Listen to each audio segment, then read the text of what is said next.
les camarades disent. Moi, je voudrais revenir sur ce qu'a dit hier, à la fin de son introduction, le camarade. Il nous a parlé de la montée du populisme et du fascisme, et le gouvernement n'est pas en reste. Il insuffle les braises de la peste brune. Ainsi, dans cette continuité, nous voyons apparaître de plus en plus les atteintes aux libertés syndicales. Des camarades sont condamnés, voire licenciés, au fait de syndicalisme. Dans le Var, nous n'y échappons pas.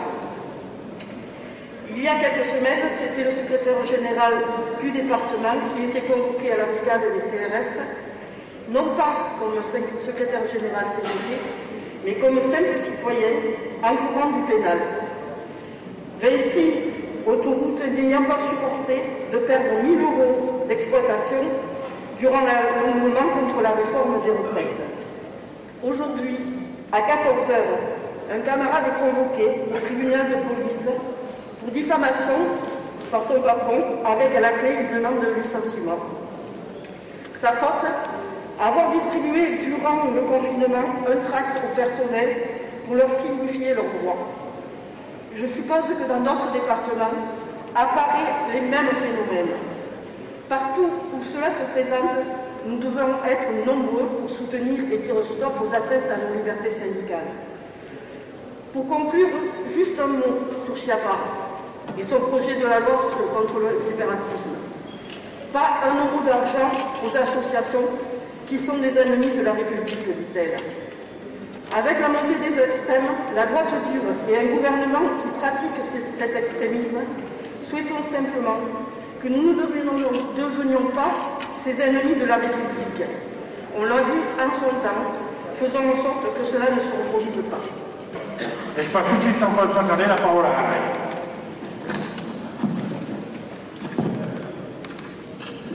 Bon, chers camarades, la CE confédérale du 1er septembre a consacré une partie importante de ses travaux à la question des points d'organes, comme elle le fait maintenant régulièrement. Cette dynamique ne peut que nous aider, nous qui, depuis le congrès de Bordeaux, portons cette question au sein de notre activité en multipliant les initiatives et les plans de travail en direction de nos organisations pour essayer de prendre à bras le corps ces problèmes récurrents pour toute la CGT que sont la syndicalisation, le renforcement et la continuité syndicale. Un livret abordant toutes ces questions est en préparation au niveau du collectif syndical de la Confédération, pour lequel le CR a contribué sur le volet continuité syndicale. La clôture, à la Confédération, la clôture de l'année 2018 avec 638 656 adhérents contre 653 225 en 2017 est une perte de 14 569 qui s'inscrit dans la continuité de la perte du nombre de nos adhérents depuis 2012. Une embellie possible se dessine pour 2019. En effet, plus de 50% des organisations professionnelles et territoriales ont progressé en adhésion en 2019, ce qui logiquement devrait permettre la concrétisation enfin du renforcement après 7 ans de baisse continue. Il est encore difficile pour le CR de pouvoir faire un point réel des adhésions réalisées, sauf celles qui nous arrivent par Internet. Le dispositif de collecte des informations que nous avons mis en place avec l'envoi des cartogrammes mensuels, avec l'aide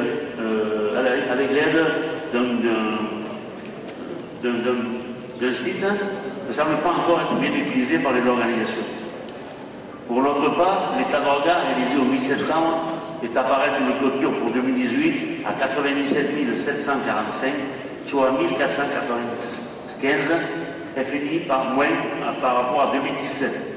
Pour mémoire, nous avions clôturé 2015 à moins 3117, 2016 à moins 2301 et 2016 par 2301 et 2017 à moins 1900. Même si d'année en année nos pertes diminuent, nous pouvons nous satisfaire d'une pareille situation. Cependant, en observant bien celles-ci, elles sont peut-être de plusieurs raisons. La première, des pertes que je qualifierais naturelles dues au décès de nos adhérents les plus âgés.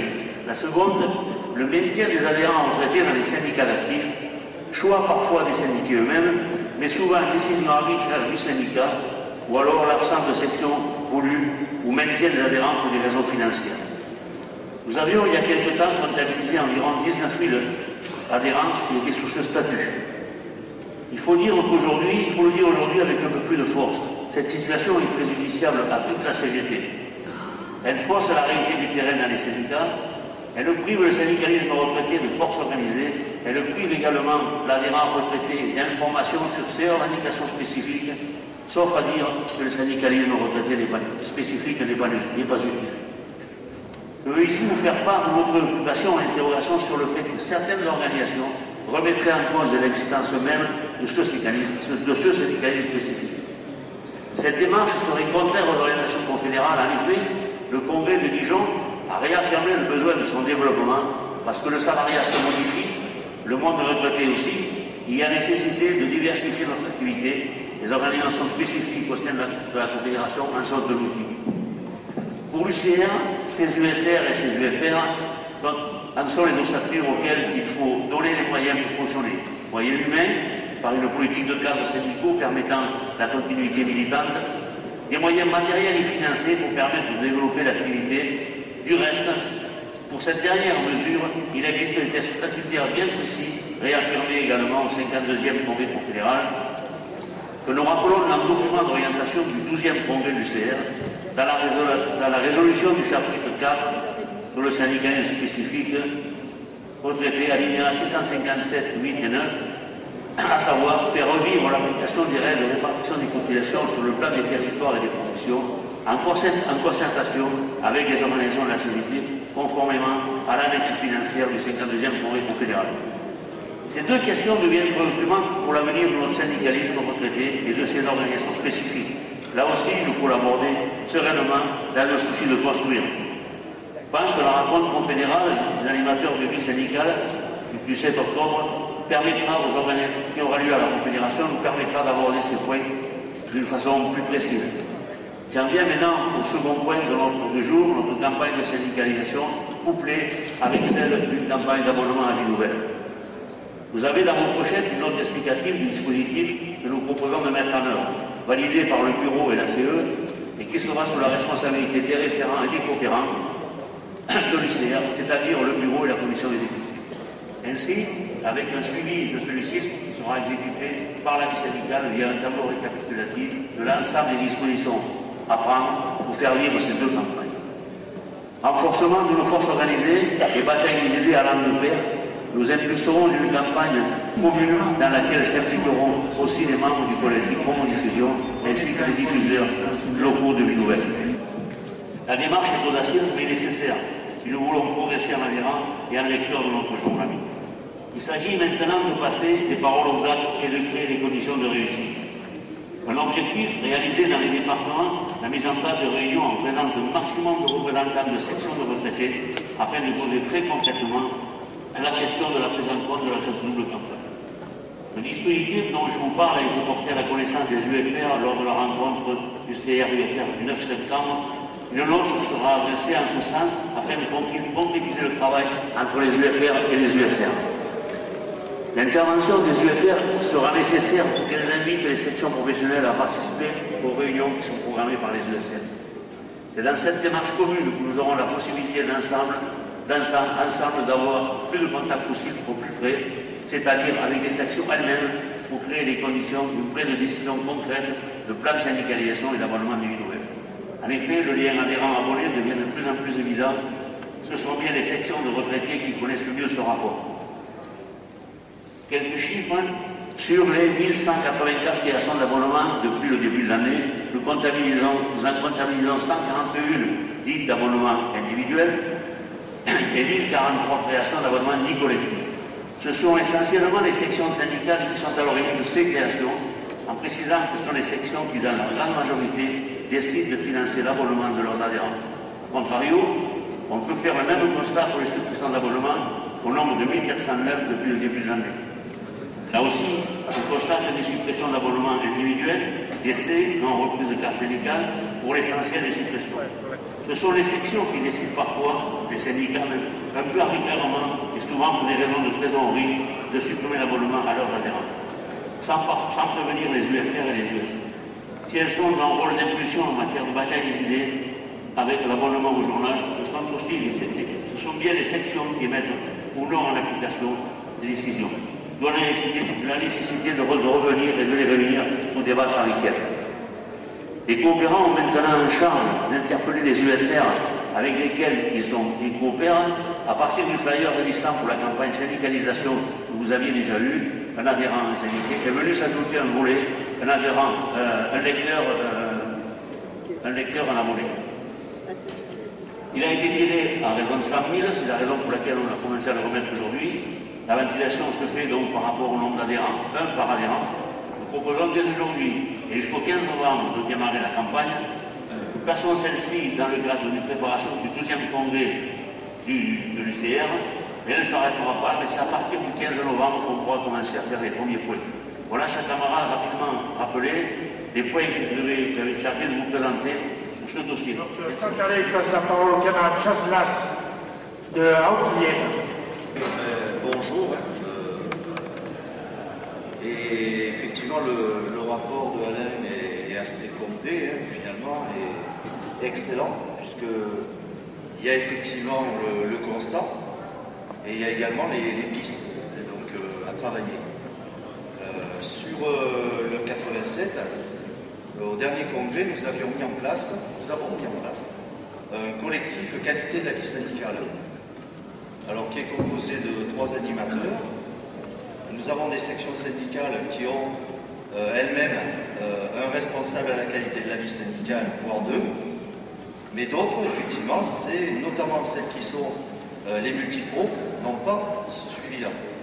Elles sont rattachées souvent à l'UL et malheureusement, nous avons des difficultés à avoir les remontées de ce qu'on appelle le tableau orga, c'est-à-dire les FNI remis et quelles sont les perspectives de suivi, adhésion et continuité syndicale. Nous avons une question qui est posée au niveau de l'union départementale, qui est d'inscrire, alors j'ai entendu hier un camarade le préciser, dans la formation,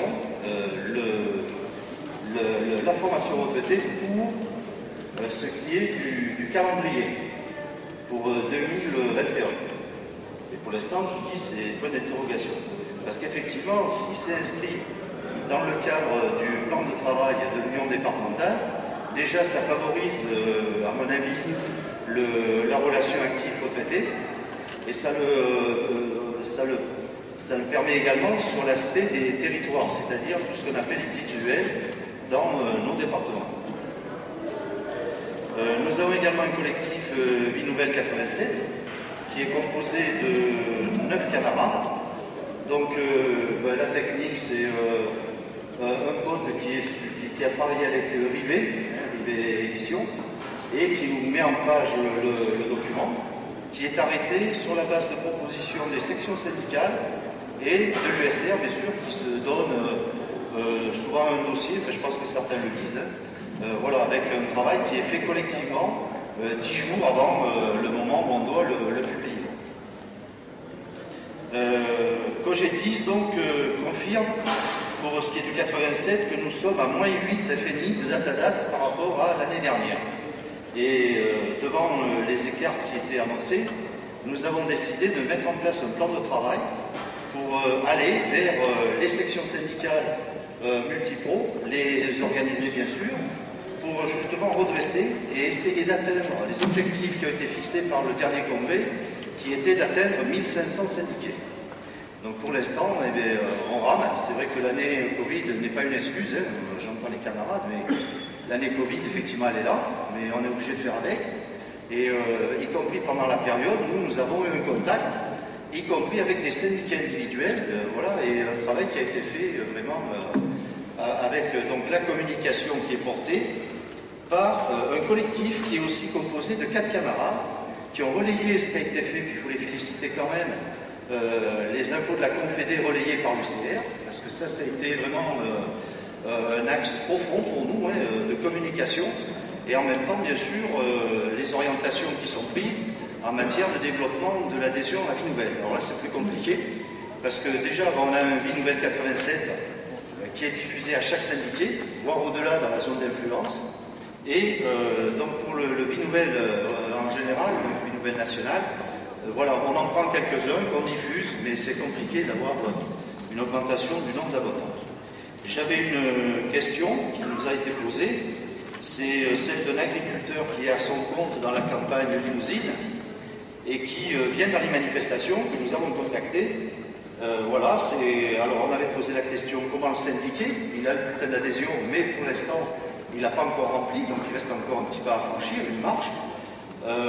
Nous on pense qu'on peut le syndiquer à la section multipro sur son territoire, même s'il n'est pas, comme traditionnellement nos statuts le prévoient, issu du monde salarié, puisqu'il était agriculteur à son compte, et donc voilà. Nous avons cette question. Et je voulais terminer sur le comité général que nous avons organisé, donc, qui est prévu pour faire le point sur les orientations de notre dernier congrès. Donc effectivement, il y a 2 commissions qui ont bien fonctionné, je ne parle pas de qualité du syndicat de communication, mais des thèmes portés. Il y a la santé au travail, qui a été portée, y compris pour les retraités, bien sûr, même si on parle de santé au travail. Et la deuxième qui est plus axée sur le transport. Voilà. Donc nous avons fait un travail, y compris interpeller les députés, etc. Je développe. Donc faire le point et aller vers la syndicalisation. Quand je parlais des 1500, là aussi, il y a un plan qui a été mis en place, donc à travers le nombre d'adhérents de chaque section, et nous avons recalculé les 300 syndiqués manquants pour atteindre les 1500, proratisés par rapport au nombre de syndiqués. Ce qui fait qu'en fait, on a un plan de travail, un collectif de 12 camarades dans le bureau pour l'animer, bien sûr, et un suivi qui va se faire, mais pour l'instant, on est en phase de construction, c'est-à-dire qu'on a déjà fait des réunions sur une section multipro, celle de Saint-Julien, et nous avons rencontré 3 grandes sections qui sont celles de Mine Énergie, les cheminots et la FAT, sur le 87. Les autres, pour l'instant, n'ont pas été contactés. Voilà ce que j'avais.